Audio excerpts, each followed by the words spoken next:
Hey there, one extra example if you need any help. This is 4B from your homework from Unit 10, Lesson 9. And as you can see, we have kind of a complicated complex fraction, especially because this denominator is factorable. So there's actually going to be quite a bit of factoring and quite a bit of multiplication in this problem. So to start this problem, I'm going to factor this because I'm hoping that it's related to these and that it'll make it easier for me to get an LCD. When I do that, just looking at the bottom here, let me just work with the bottom, I can draw out a 2x to get, let's see, x minus 6.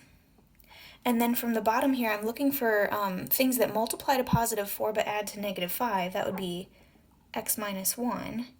X minus 4, and that makes me happy because I see that these are here, so that should allow a lot of things to cancel when we actually go and we do the LCD. Okay, so we are going to multiply by our least common denominator, and because I have these two and those, my LCD is going to be x minus 1 times x minus 4.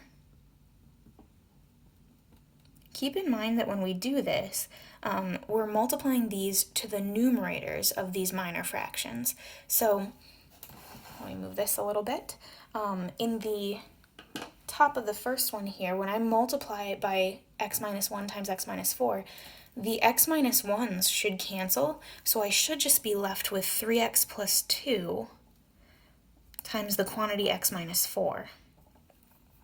And then over here with my 8, notice it has a denominator of x minus 4, so when I multiply by this, the x minus 4s should cancel, and I should just have 8 times x minus 1.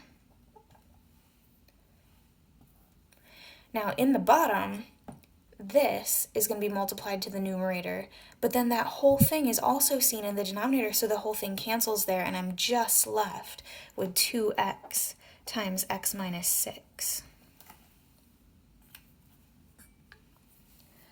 Now I know I'm going to have to do double distribution.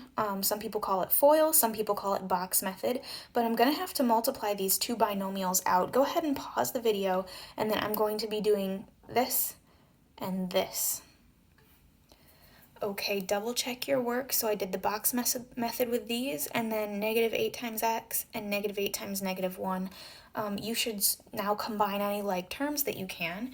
So just looking here, I see a minus 8 with a plus 8. I should be able to cancel those.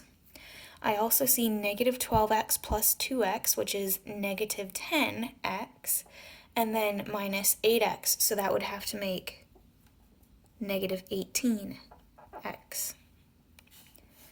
And then in the bottom, I've got my 2x times x minus 6.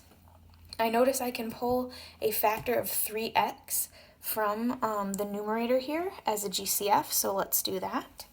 That would be 3x times x minus 6. And look at that. That's awesome because it cancels. And then we have 3x over 2x, which should just reduce to 3/2 or 1.5.